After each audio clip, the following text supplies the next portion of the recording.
Assalamualaikum warahmatullahi wabarakatuh. Puji syukur atas kehadirat Allah Subhanahu wa taala. Semoga kita semua senantiasa diberikan kesehatan serta nikmat yang berlimpah. Selawat beriringan salam tidak lupa-lupanya kita kirimkan kepada Nabi besar kita Nabi Muhammad sallallahu alaihi wasallam yang berupa doa Allahumma sholli ala Muhammad wa ala ali Muhammad. Pada kesempatan ini, saya akan mempresentasikan materi mengenai analisis hukum dan etika dalam penggunaan algoritma pada proses perekrutan studi kasus diskriminasi di platform digital. Sebelum itu, izinkan saya memperkenalkan diri.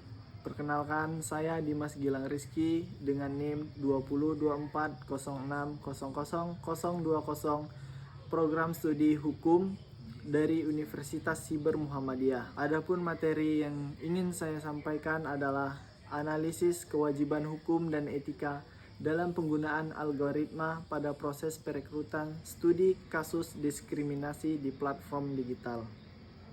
Perkembangan teknologi informasi dan komunikasi telah mendorong transformasi besar dalam dunia ketenagakerjaan, khususnya dalam proses perekrutan tenaga kerja.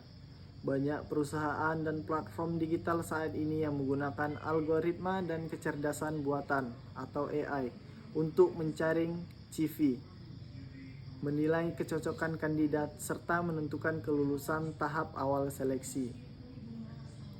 Penggunaan algoritma tersebut pada satu sisi menawarkan efisiensi, kecepatan, dan objektivitas, namun di sisi lain menimbulkan persoalan dan hukum etika, terutama terkait potensi diskriminasi terhadap kelompok tertentu. Algoritma yang dibangun dari data historis yang bias dapat menghasilkan keputusan yang tidak adil dan berpotensi melanggar hak asasi manusia. Masalah hukum dalam penggunaan algoritma pada proses perekrutan meliputi diskriminasi tidak langsung, kurangnya transparansi sistem seleksi, minimnya akuntabilitas platform digital, serta potensi pelanggaran perlindungan data pribadi pelamar. Selain itu, terdapat konflik antara kemajuan teknologi dengan prinsip-prinsip hukum, ketenagakerjaan, dan hak asasi manusia yang menuntut adanya perlakuan yang setara bagi setiap warga negara. Pentingnya pembahasan mengenai kewajiban hukum dan etika dalam penggunaan algoritma perekrutan sangat krusial karena menyangkut hak atas pekerjaan, persamaan di hadapan hukum, serta perlindungan martabat manusia. Tanpa regulasi dan pengawasan yang memadai, algoritma dapat menjadi alat diskriminasi baru yang bersifat sistematik dan sulit terdeteksi, sehingga berpotensi memperdalam ketimpangan sosial di era digital. Tujuan presentasi ini adalah untuk mengevaluasi sejauh mana penggunaan algoritma dalam proses perekrutan telah sesuai dengan prinsip hukum dan etika, serta untuk menganalisis kewajiban hukum yang harus dipenuhi oleh perusahaan dan platform digital. Secara khusus, presentasi ini bertujuan untuk menganalisis kewajiban hukum platform digital dalam menjamin non-diskriminasi, mengkaji perlindungan hak asasi manusia dalam perekrutan berbasis algoritma, menilai tanggung jawab hukum dan etika atas keputusan sistem otomatis. Topik ini relevan dan penting untuk dibahas karena penggunaan algoritma dalam perekrutan semakin meluas di Indonesia. Hak atas pekerjaan merupakan bagian dari hak asasi manusia sebagaimana dijamin dalam konstitusi. Oleh karena itu, pemanfaatan teknologi harus tetap berada dalam koridor hukum dan etika agar tidak merugikan kelompok tertentu serta tetap menjamin keadilan sosial. Menyampaikan analisis mendalam mengenai topik hukum yang dipilih, tujuan utama analisis ini adalah untuk menilai sejauh mana hukum positif di Indonesia mampu mengatur penggunaan algoritma perekrutan dan mencegah praktik diskriminasi di platform digital, serta mengkaji kebutuhan penguatan regulasi di masa depan. Penggunaan algoritma dalam perekrutan menunjukkan efektivitas yang bervariasi. Di satu sisi, teknologi ini mampu meningkatkan efisiensi seleksi, namun di sisi lain sangat bergantung pada kualitas data, desain sistem, dan komitmen etis perusahaan. Tanpa pengawasan dapat mereproduksi bias sosial yang ada di masyarakat. Analisis efektivitas penggunaan algoritma perekrutan didasarkan pada beberapa teori hukum dan keadilan. Teori keadilan menekankan bahwa setiap individu harus diperlakukan setara tanpa diskriminasi, termasuk dalam akses terhadap pekerjaan.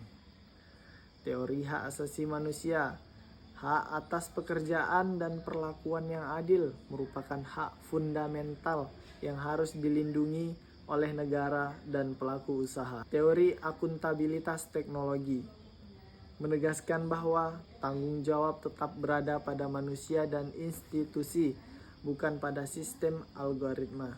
Dalam praktiknya, terdapat kasus di mana platform rekrutmen digital menggunakan algoritma AI yang secara sistematis menyingkirkan pelamar, perempuan, dan kelompok usia tertentu pada tahap awal seleksi. Analisis efektivitas kasus ini menunjukkan adanya diskriminasi tidak langsung yang melanggar yang pertama, Pasal 28D Ayat 1 Undang-Undang Dasar Negara Republik Indonesia 1945. Yang kedua, Pasal 28I Ayat 2 Undang-Undang Dasar Negara Republik Indonesia tahun 1945. Yang ketiga, Undang-Undang Nomor 39 Tahun 1999 tentang HAM, Undang-Undang Nomor 13 Tahun 2003 tentang Ketenagakerjaan, Undang-Undang Nomor 27 Tahun 2022 tentang Perlindungan Data Pribadi. Para ahli hukum teknologi menyatakan bahwa algoritma bukanlah sistem yang netral, melainkan mencerminkan nilai dan bias pembuatannya. Dalam perbandingan internasional, Uni Eropa melalui pendekatan regulasi AI menekankan transparansi, pengawasan manusia, dan larangan keputusan otomatis sepenuhnya tanpa intervensi manusia. Penerapan hukum dalam konteks perekrutan digital menuntut yang pertama, transparansi sistem seleksi, yang kedua, perlindungan data pribadi pelamar, yang ketiga, mekanisme keberatan dan koreksi keputusan algoritma, dan yang terakhir, akuntabilitas perusahaan atas dampak diskriminatif. Dari penjelasan di atas kita dapat tarik kesimpulan, berdasarkan analisis yang telah dilakukan, dapat disimpulkan bahwa penggunaan algoritma dalam proses perekrutan merupakan keniscayaan di era digital, namun harus diimbangi dengan pengaturan hukum dan etika yang ketat. Algoritma tidak boleh dijadikan alat untuk menghindari tanggung jawab hukum maupun untuk membenarkan praktik diskriminasi. Menurut saya, yang harus diperlukan adalah yang pertama, audit algoritma secara berkala, yang kedua, penguatan regulasi khusus terkait AI dan perekrutan, yang ketiga, peningkatan literasi hukum dan etika teknologi, dan yang terakhir, peran aktif negara sebagai regulator dan pengawas. Demikian presentase yang dapat saya sampaikan. Semoga materi ini bisa bermanfaat dan menambah wawasan kita semua. Terima kasih atas perhatian Bapak atau Ibu rekan-rekan sekalian. Saya ucapkan terima kasih banyak. Assalamualaikum warahmatullahi wabarakatuh.